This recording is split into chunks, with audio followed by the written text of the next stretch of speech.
Hi நண்பா நண்பி, நம்ம இன்னைக்கு எந்த படத்தோட ரிவ்யூ பார்க்க போறோம்னா சுந்தர் சி டைரக்ஷன்ல விஷால், வரலட்சுமி, சந்தானம், அஞ்சலி எல்லாருமே நடிச்சு 2025ல ரிலீஸ் ஆயிருக்கிற மதகஜ ராஜா படத்தோட ரிவ்யூ தான் நம்ம ஷார்ட்டா பார்க்க போறோங்க.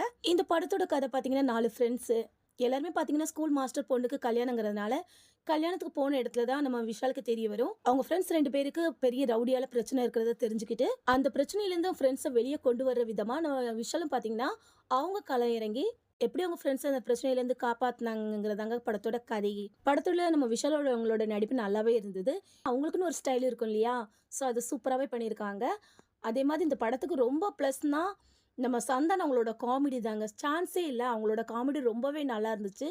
இந்த படத்தை பார்த்த பிறகுவாது நம்ம சந்தானம் அவங்க மீண்டும் மறுபடியும் அவங்களோட காமெடியை எல்லா படத்துலையும் கொடுத்தா ரொம்பவே நல்லா இருக்கும் தான் நான் சொல்லுவேன். அதே மாதிரி வில்லனா நடிச்சிருக்க நம்ம சோனு சூத் அவங்களோட நடிப்பு ரொம்பவே நல்லா இருந்துச்சு. ஏன்னா சோனு சூத் அவங்களோட நடிப்பு பற்றி சொல்லவே வேண்டாம். ஒரு ஃப்ரெண்ட்ஸ் கேரக்டர் இருக்கட்டும், வில்லன் கேரக்டராக இருக்கட்டும், அதை எடுத்து பண்ணுற விதம் சூப்பராக பண்ணுவாங்க.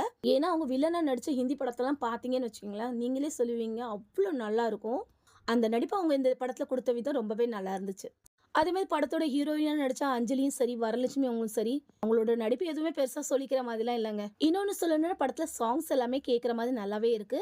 அதே மாதிரி படத்தோட ஃபர்ஸ்ட் ஹாஃப் பார்த்தீங்கன்னா காமெடியா நல்லா என்டர்டைன்மெண்ட்டாக போகும். இதே நீங்கள் செகண்ட் ஹாஃப் எடுத்துக்கிட்டிங்கன்னா ஒரு பொலிட்டிஷியன் இதில் தான் காட்டுவாங்க. இருந்தாலுமே பார்த்தீங்கன்னா ஒரு போரிங்கே இல்லாமல் இந்த படம் உங்களுக்கு நல்லாவே போகும். கதை எதுவும் புதுசாக இல்லாட்டாலும் நம்ம சந்தானம் அவங்களோட நடிப்புக்காக, நம்ம விஷால் அவங்களோட நடிப்புக்காக கண்டிப்பாக அந்த படத்தை தாராளமாக பார்க்கலாம் எல்லாருமே.